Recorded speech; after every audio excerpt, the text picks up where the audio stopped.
Sa paglipas ng panahon, nagiging mas masahol ang kalagayan ng mundo. Paglapat ng kapantayang di madaraig, ang hustisyang hindi makamit-kamit. Dugo, luha at pawis. Duguan, luhaan at pawisan.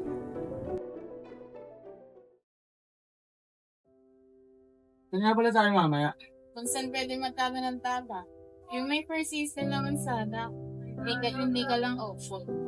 Pwede kang unahin. Like, alam mo yun, tutukin sa akin lahat ng pagkakit. Kawawa ka naman. Lalo ka kasi nagpapadali. Narinig niyo ba yung balita about sa Israel? Uy, anong meron dun? Bis na nakita ko, maraming mamamatay pa sa parehong bansa. Dahil sa, territorial occupation sa kasi self-determination na parehong bansa. Kung hindi na nga patas ang mundo, kailangan ba pati tayo?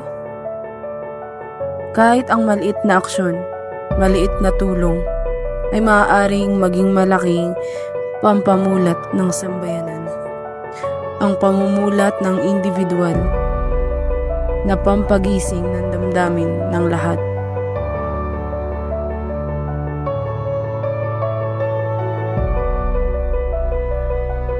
Kaalaman na dinadamayan ng kilos at aksyon.